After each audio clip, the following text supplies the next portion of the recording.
Dom Giordano on Talk Radio 1210 WPHT.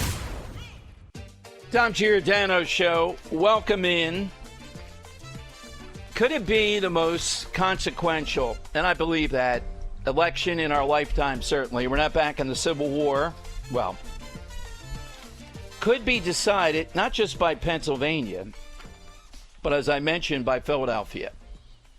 Albert Eisenberg is a guy who is a millennial political consultant in Philadelphia. He's a founder of Broad in Liberty. It's a great piece at RealClearPolitics.com. A GOP opportunity in Philadelphia. Is there one? Or is this guy like, I don't know, the ancient mariner looking out there or looking for the whale?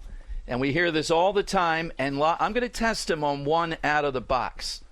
It's not a trick question, but I hear this, and every time I hear it by Republicans saying it, I go, oh, your intention is good, but it doesn't work. Let me go to Albert Eisenberg on Talk Radio 1210. Hey, Albert, welcome in. Great column. Thank you for joining us. Hey, Dom. I love a Coleridge reference. Yeah. I have to think of my favorite line in that poem. But as I'm doing that, Albert, here's a little bit of the test. When you talk about melding national issues and then local issues here in Philadelphia, I'm not sure if this is what you're talking about, but one that infuriates me because it should work. Republicans keep on referencing that it has worked, but I'm convinced it doesn't work, is school choice.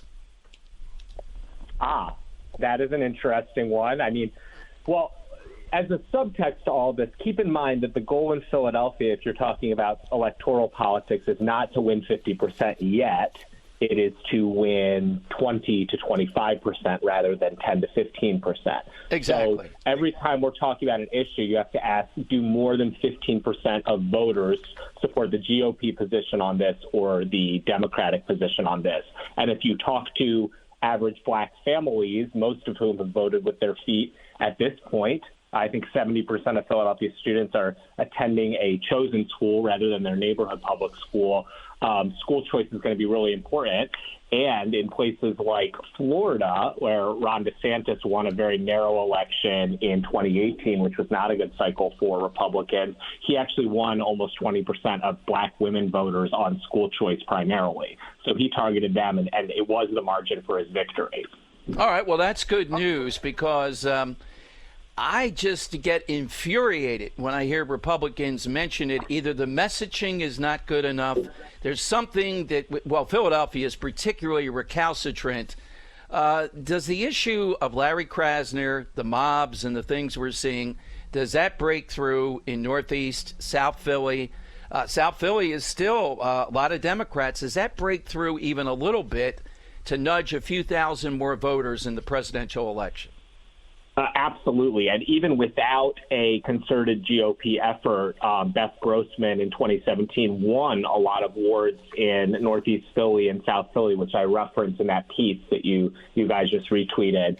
And this is without a concerted effort. And the point I'm trying to make in the piece is the voters that have heard the least from the GOP in the last generations are urban voters in Philadelphia and in other cities. And they're the same voters that are basically living in Democratic-run dystopian areas, not Chestnut Hill, Mount Airy, or Center City right now, but there's a lot of other parts of the city that are descending.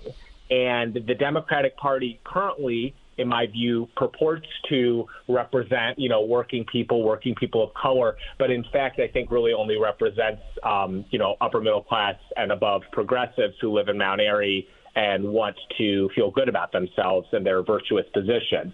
So the inroads need to be made, and the first step is just recognizing the sheer number of disenfranchised and disaffected voters that can be targeted in places like Philadelphia. Well, absolutely. So my theory is they just are immovable. It's a traditional type of thing. Trump broke through a little bit. We have better management now. I don't know if you want to comment on that versus the old Republican management, in that Martina White has gotten elected herself in Northeast Philadelphia. I guess this will be the third time. There's more energy, more drive. But I still kind of get the tenor of what you're saying here. I don't think the commitment is big enough by the state, the national, whatever. This is where Pennsylvania could be won. That's where your column is important, in that another 5,000 to 7,000 votes out of Philadelphia for what Trump got the last time certainly appears to be doable to me. But you have to look, the suburbs, they're going to make their decision. They already know enough one way or another. I don't know how you're going to persuade the anti-Trump in the suburbs. But these people in the city who are not going to move out of the city, who've had the Columbus statue ravaged and under attack, these people are shocked that they vote Democrat because they've grown up with it. It's nuts. Yeah, I agree. Sorry. Are you there, Dom? I'm here, Albert. So give us a couple more issues then. So it's the police issue. That issue has to... I think cultural issues are really important. I think the Marconi Plaza Columbus statue is really important. I think intelligent campaigning plays on local issues. Crime is up 30%, and most of the mainstream publications are just ignoring that, but that is a lived reality for people. That's pretty important. Quality of life, trash and sanitation, the looting that just occurred for, small businesses and big businesses, job creators in Philadelphia, and all the local Democrats are totally silent on it. I mean, there are just so many inroads to be made. And then the GOP at the state level and the national level has to ask itself, what does it mean to mobilize and engage with urban voters? That's the key question, because, like I said, for generations, voters just have not heard from the GOP in cities. So what can the party do? What can our elected officials do to come in and begin first with listening and offering some solutions, and then just building connections, developing talent, running great people? I mean, this is a top-to-bottom problem for the Republican Party, and America is an increasingly urban and diverse country. So it's not just Philadelphia, it's Milwaukee, it's Detroit, it's Las Vegas. There are neighborhoods across the country where there are voters that are ripe for taking. And, our suburban dream is collapsing, but all of these suburban moms, they're not going to move back to the GOP anytime soon, I don't think. I think the real frontier voters are in places like South Philadelphia, Southwest Philadelphia. That's the point. That is exactly the point where I would do it. But I believe, too, look, we got 70 days to the election, resources in doing all that. Have you thought about who are some of the people you'd bring into Philadelphia, some of the people to make that case?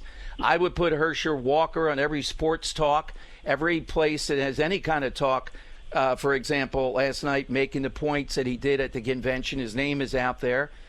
Is it African Americans? Is that who you're talking about, or is there somebody who used to be a Democrat but has the roots of the white working class that could have that kind of appeal?